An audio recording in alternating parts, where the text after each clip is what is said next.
हमारे जीवन की खुशी हमारे विचारों की गुणवत्ता पर निर्भर करती है। सुप्रभात, मैं हूं प्रतिबिंब शर्मा आपके साथ। सबसे पहले नजर मुख्य गतिविधियों पर। राज्यसभा में एनडीए को मिला बहुमत। 12 सीटों पर हुए उपचुनाव में से एनडीए ने जीती 11 राज्यसभा सीट। बीजेपी के खाते में 9, सहयोगियों के खाते में आई 2 सीटें।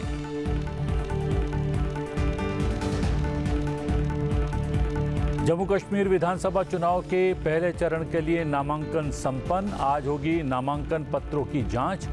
पहले चरण में 6 जिलों की 24 सीटों पर 18 सितंबर को होगा मतदान। दूसरे चरण के लिए 29 अगस्त को जारी होगी अधिसूचना।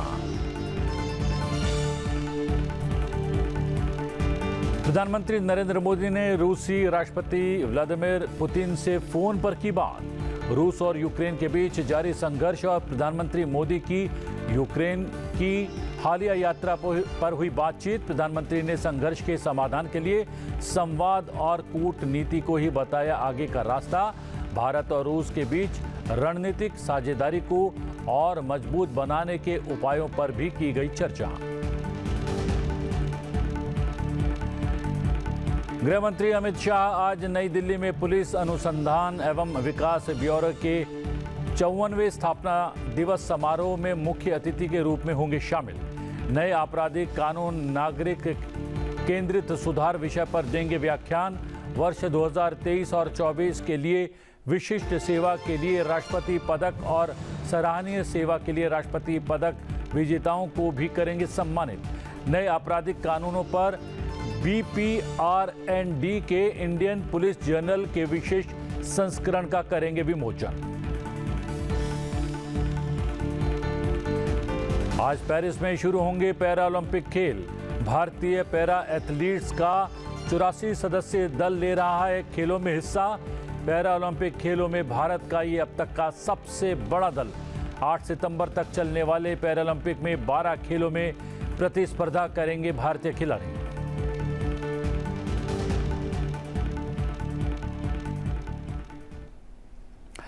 लोकसभा चुनाव के नतीजों के बाद तीसरी बार सत्ता में आने वाली मोदी सरकार ने मंगलवार को एक और बड़ी उपलब्धि हासिल कर ली है। 9 राज्यों की 12 राज्यसभा सीटों पर उपचुनाव संपन्न हो गए हैं। सत्तारूढ़ एनडीए ने राज्यसभा में बहुमत का आंकड़ा छू लिया है। राज्यसभा के उपचुनाव में भारतीय जनता पार्टी के 9 और सहयोगी दलों के 2 सदस्य निर्विरोध चुने गए हैं, जिसके बाद भाजपा 96 पर पहुंच गई है राज्यसभा के भीतर। और उच्च सदन की बात करें तो एनडीए की कुल संख्या 112 हो गई है। इसी के साथ एनडीए ने बहुमत के आंकड़े को भी हासिल कर लिया है। निर्विरोध चुने जाने वाले 2 अन्य लोगों में एनडीए के सहयोगी अजित पवार गुट की एनसीपी और राष्ट्रीय लोकमंच के एक सदस्य शामिल हैं। एक सदस्य कांग्रेस की तरफ से भी निर्विरोध चुना गया है।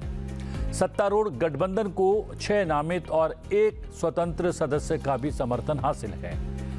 भाजपा के धीरशील पाटिल ने महाराष्ट्र, रवनीत सिंह बिट्टू ने राजस्थान, किरण चौधरी ने हरियाणा, बिहार से मनन मिश्रा, असम से मिशन रंजन दास और रामेश्वर तेली, मध्य प्रदेश से जॉर्ज कुरियन, ओडिशा से ममता मोहंता और त्रिपुरा से राजीव भट्टाचार्य ने निर्विरोध चुनाव जीता है। भाजपा के सहयोगी दलों से उपेंद्र कुशवाहा ने बिहार और अजित पवार की पार्टी से नितिन पाटिल ने महाराष्ट्र से चुनाव जीता है। वर्तमान में देखें तो राज्यसभा में कुल सीटों की संख्या 245 है। 245 में से 8 सीटों की बात करें तो 4 जम्मू कश्मीर के लिए और 4 मनोनीतों की सीटें हैं।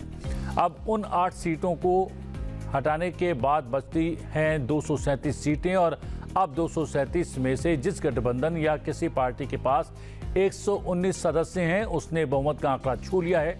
मौजूदा समीकरण की बात करें तो एनडीए ने 119 सीटों के साथ बहुमत का आंकड़ा छू लिया है। 112 सीटें एनडीए के पास हैं, जिसके बाद बाकी 7 में से 6 नामांकित और 1 निर्दलीय सदस्य का भी एनडीए को समर्थन हासिल है।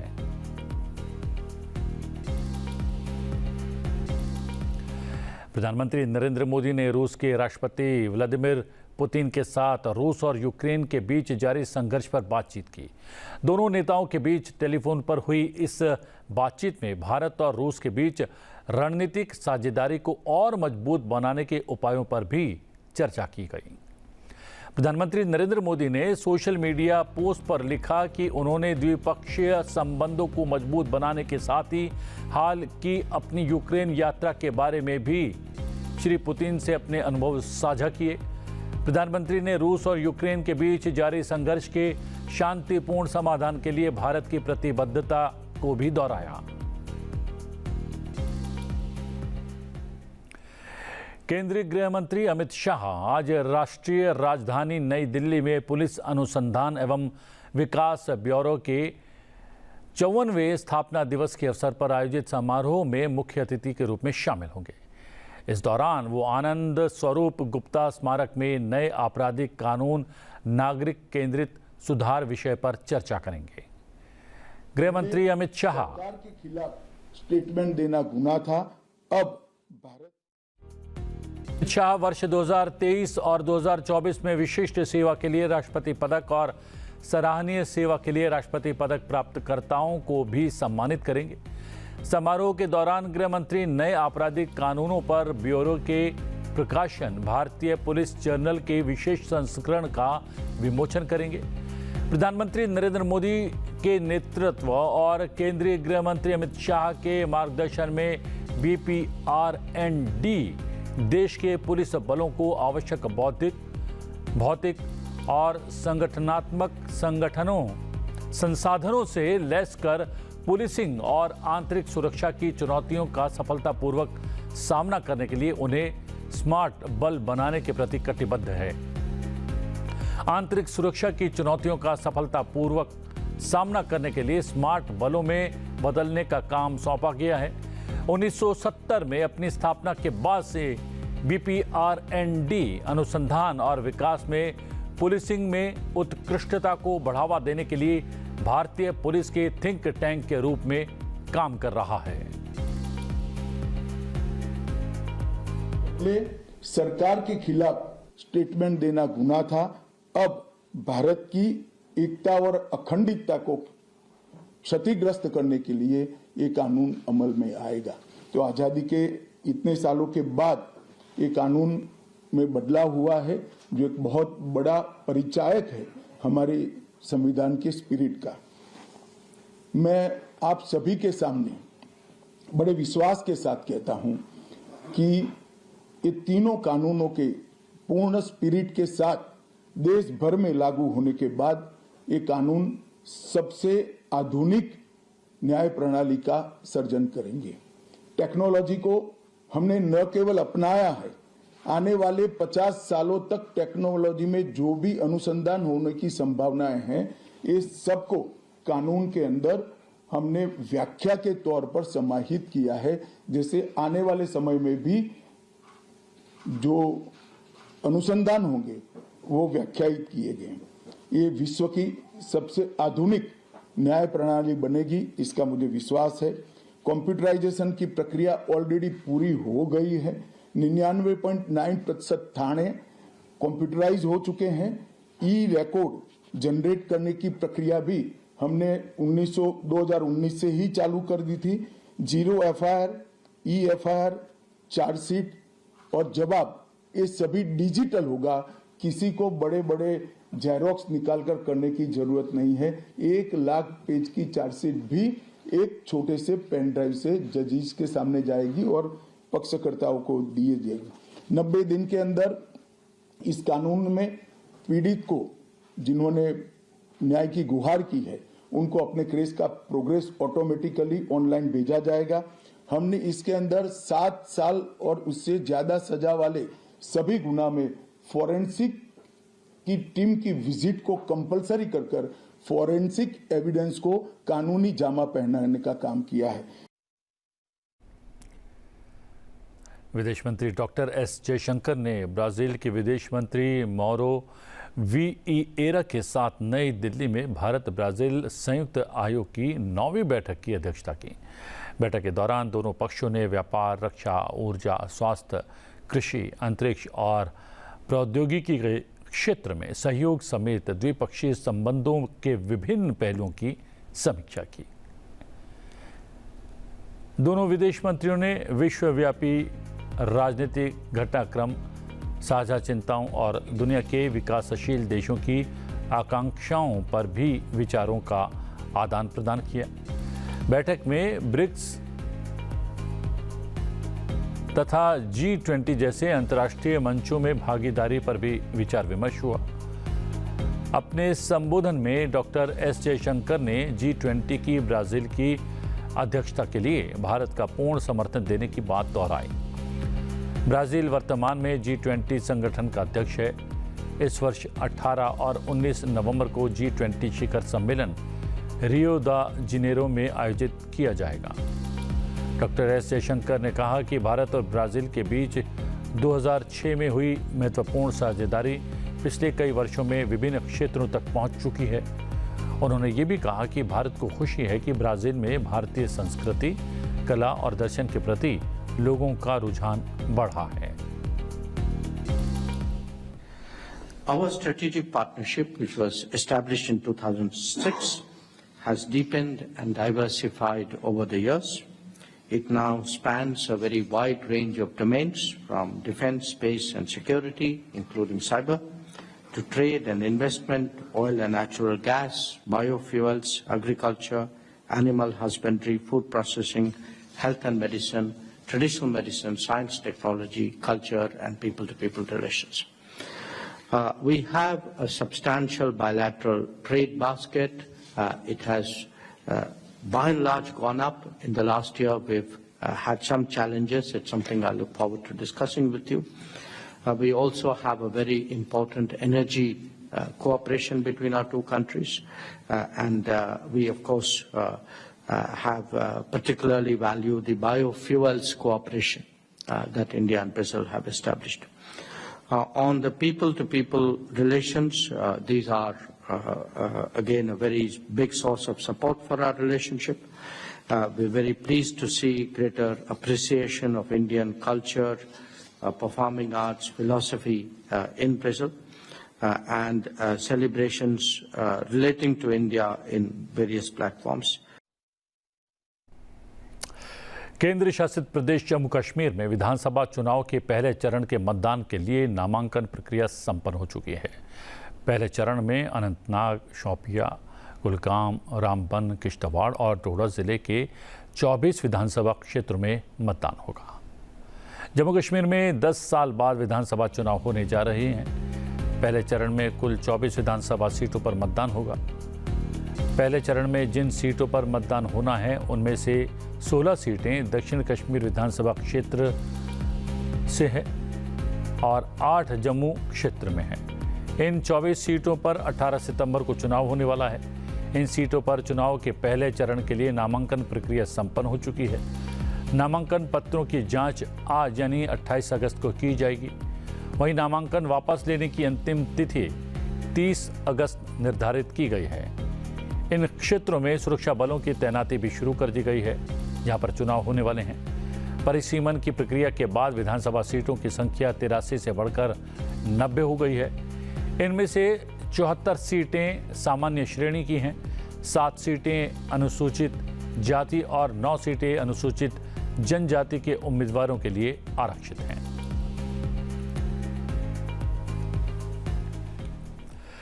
वित्त मंत्री निर्मला सीतारमण ने देश के सभी वयस्क नागरिकों को बैंकिंग सिस्टम से जोड़ने का लक्ष्य रखा है। उन्होंने कहा है कि जनधन योजना के तहत अब तक हर घर बैंक खाता खोलने पर ध्यान केंद्रित किया जा रहा है। इसकी जगह अब हर गैर बैंकिंग वयस्क को इस योजना के तहत लक्षित किया जाएगा। इसके तहत सभी बालिगों का बैंक अकाउंट खुलवाया जाएगा। वित्त मंत्री निर्मला सीतारमण ने बताया कि चालू वित्त वर्ष 2024-25 में प्रधानमंत्री जन धन योजना के तहत 3 करोड़ खाते खोलने का लक्ष्य रखा गया है। 28 अगस्त 2014 को जन धन योजना की शुरुआत की गई थी और बुधवार को इस योजना के अपने 10 वर्ष पूरे हो चुके हैं। वित्त मंत्री निर्मला सीतारमण ने बताया कि साल 14 अगस्त तक जन धन योजना के तहत 53.13 करोड़ बैंक खाते खोले जा चुके हैं और इन खातों से 29.56 करोड़ बैंक खाते महिलाओं के हैं। 66.6% खाते ग्रामीण और छोटे शहरी इलाकों में खोले गए हैं। वित्त मंत्रालय के आंकड़ों के मुताबिक इस साल 14 अगस्त तक जनधन खातों में 2.3 लाख करोड़ रुपए जमा थे। वित्त मंत्री ने बताया कि जनधन योजना के तहत अब तक हर बैंक खाता खोलने पर ध्यान केंद्रित किया जा रहा था। इसकी जगह अब हर गैर बैंकिंग वयस्क को यानी कि बालिग को इस योजना के तहत लक्षित किया जाएगा। मतलब ये कि अगर कोई बच्चा बालिग हो गया है और उसके पास बैंक खाता नहीं है तो इस योजना के तहत बैंकिंग से जोड़ा जाएगा। वित्तीय समावेश के उद्देश्य से प्रधानमंत्री नरेंद्र मोदी ने जनधन योजना की शुरुआत की थी। इस खाते को खोलने का कोई शुल्क नहीं लगता है और खाते में एक निश्चित राशि रखने की कोई न्यूनतम पाबंदी भी नहीं लगाई गई है। हालांकि जनधन खाता धारकों को चेकबुक नहीं दिया जाता है। चेकबुक की जगह इन खाता धारकों को मुफ्त में रुपए कार्ड दिया जा रहा है, जिसकी मदद से वो आसानी से भुगतान कर सकते हैं। जनधन योजना के तहत अब तक 36.14 करोड़ रुपए कार्ड जारी किए जा चुके हैं। जनधन योजना की कैसे शुरुआत हुई और कैसा रहा सफर, जानने के लिए देखते हैं एक खास रिपोर्ट।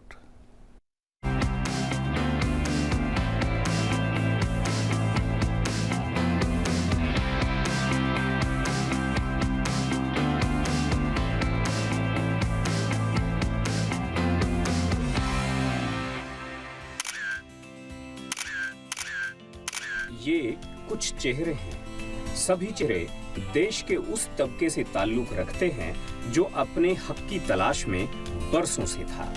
देश की बड़ी बैंकिंग व्यवस्था से आजादी के करीब 7 दशक तक ये दूर थे। सरकारों की उदासीनता के कारण इन गरीबों का भाग्य उदय नहीं हो पाया। फिर वो दिन आया जब इनकी किस्मत ने करवट ली। लाल किले की प्राचीर से आवाज भले ही प्रधानमंत्री नरेंद्र मोदी की रही हो, लेकिन वो शब्द शायद इन गरीबों के ही थे। आजादी के पर्व पर मैं एक योजना को बहुत तेज आगे बढ़ाने का संकल्प करने के लिए आपके पास आया हूं। एक प्रधानमंत्री जन धन योजना। इस प्रधानमंत्री जन धन योजना के माध्यम से हम देश के गरीब से गरीब लोगों को बैंक अकाउंट की सुविधा से जोड़ना चाहते हैं। आज करोड़ों करोड़ों परिवार हैं जिसके पास मोबाइल फोन तो है लेकिन बैंक अकाउंट नहीं है। यह स्थिति हमें बदलनी है। देश की आर्थिक संसाधन गरीब के काम आए, इसकी शुरुआत यहीं से होती है। यही तो है जो खिड़की खोलता है। और इसलिए प्रधानमंत्री जन धन योजना के तहत जो अकाउंट खोलेगा उसको डेबिट कार्ड दिया जाएगा।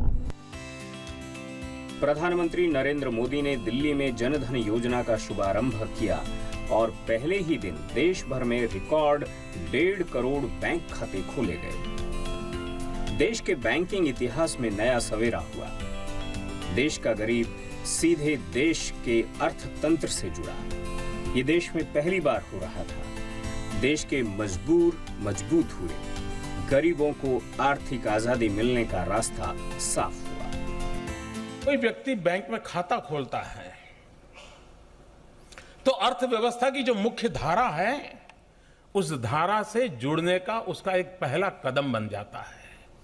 आज जो 1.5 करोड़ परिवार या व्यक्ति जो भी जुड़े हैं वे अर्थव्यवस्था की मुख्य धारा में अपना पहला कदम रख रहे हैं। ये अपने आप में देश की आर्थिक व्यवस्था को गति देने के लिए एक महत्वपूर्ण सफलता है। आजादी के इतने साल के बाद और जो देश गरीबी के खिलाफ लड़ाई लड़ रहा है और गरीबी के खिलाफ लड़ाई लड़ने में अर्थव्यवस्था सबसे महत्वपूर्ण इकाई होती है। अगर उससे वो अछूत रह जाए, मुझे कभी शब्द प्रयोग करना मगा अच्छा तो नहीं लेकिन मन करता है कि मैं कहूं ये फाइनेंशियल अनटचेबिलिटी देश के 40% लोग जो भारत की अर्थव्यवस्था के हकदार नहीं बन पाते, उसके लाभार्थी नहीं बन पाते, तो हम फिर गरीबी को हटाने के काम में सफल कैसे हो सकते हैं? जनधन योजना वित्तीय समावेश पर एक राष्ट्रीय मिशन बनी। योजना का मकसद देश में सभी परिवारों को बैंकिंग सुविधाएं मुहैया कराना और हर परिवार का एक बैंक खाता खोलना है। योजना को लेकर बहुत किंतु परंतु भी आए, लेकिन अब योजना ने देश के आमजन को जागरूक किया है। देश की बड़ी आबादी अब बैंकिंग सेवाओं से जुड़ गई है। आज गरीबों को विष चक्र से मुक्ति की आजादी का पर्व मैं मना रहा हूं।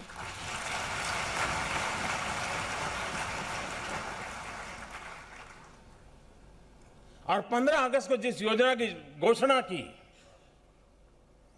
15 दिन के भीतर भीतर योजना को लागू किया और आज 1.5 करोड़ परिवारों तक पहुंचने का काम सफलतापूर्वक पूरा हुआ। 15 अगस्त 2014 को लाल किले से अपने पहले संबोधन में प्रधानमंत्री नरेंद्र मोदी ने जनधन योजना का ऐलान किया और 28 अगस्त को योजना को लागू कर दिया गया। एक तरफ ऐलान और दूसरी तरफ योजना लागू। दरअसल यही है प्रधानमंत्री नरेंद्र मोदी के काम करने का तरीका।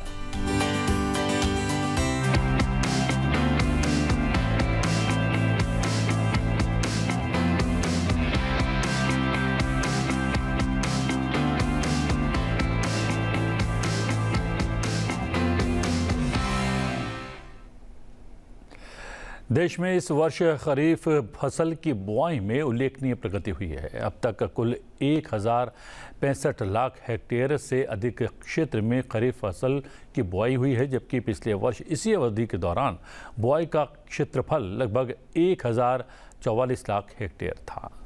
इस साल खरीफ फसलों की बुआई में पिछले साल की तुलना में 1.93% लगभग 2% की वृद्धि दर्ज की गई है।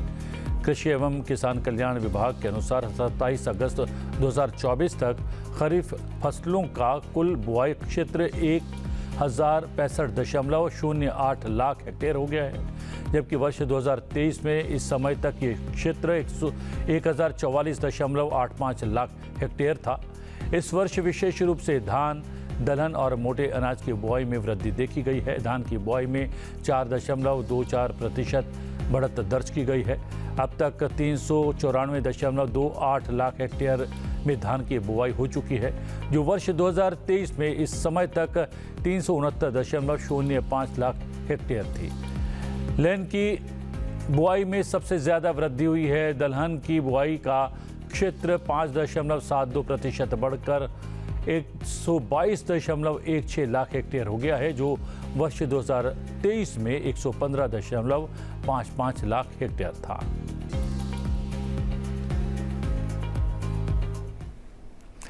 भारतीय क्रिकेट को ऊंचाइयों पर पहुंचाने के बाद बीसीसीआई के सचिव जय शाह नई पारी के लिए तैयार हो गए हैं। उन्हें अंतर्राष्ट्रीय क्रिकेट परिषद के अगले चेयरमैन के रूप में निर्विरोध चुन लिया गया है।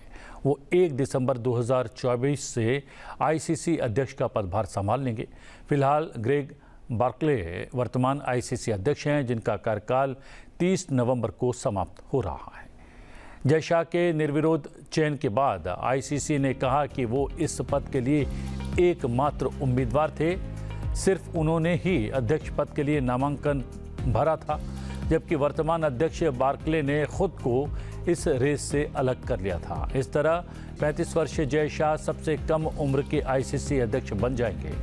जय शाह 5वें भारतीय हैं जो आईसीसी अध्यक्ष बने हैं। शाह से पहले जगमोहन डालमिया, शरद पवार, एन श्रीनिवासन और शशांक मनोहर आईसीसी का नेतृत्व कर चुके हैं। अध्यक्ष चुने जाने के बाद जय शाह ने कहा कि आईसीसी अध्यक्ष पद पर चुने जाने से मैं अभिभूत हूं। मैं वैश्विक क्रिकेट को आगे बढ़ाने के लिए आईसीसी टीम और हमारे सदस्य देशों के साथ काम करने के लिए प्रतिबद्ध हूं।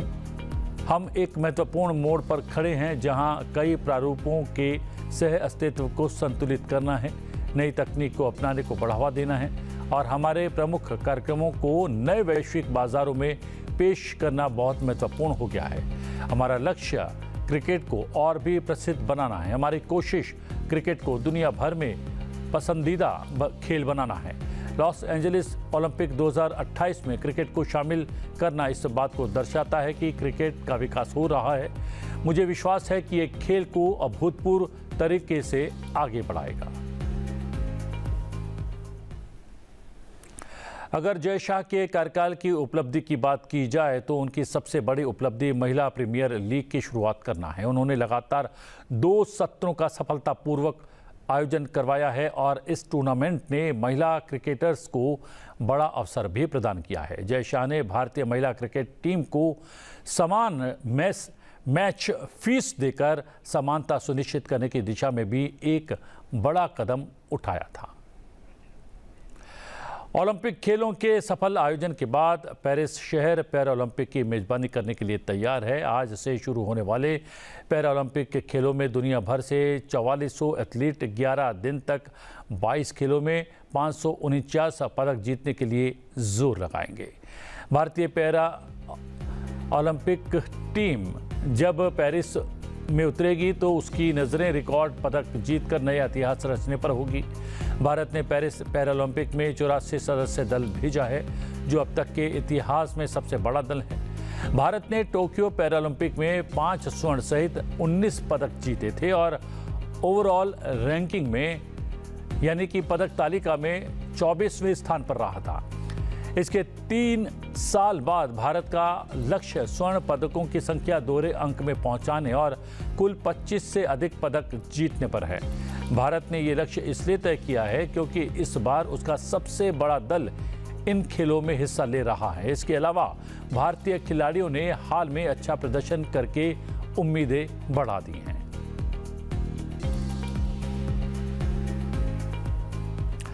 उत्तर भारत में जिस प्रकार कृष्ण जन्माष्टमी पर सजने वाली झांकियां विश्व प्रसिद्ध हैं, उसी तरह मुंबई महाराष्ट्र की दही हांडी इस त्योहार को विशेष बनाती हैं। चलते चलते हम आपको छोड़े जाते हैं दही हांडी की विशेष तस्वीरों के साथ। आप देखिए दही हांडी के विहंगम दृश्य। मुझे दीजिए आगे, बने रहिए संसा टीवी के साथ। नमस्कार।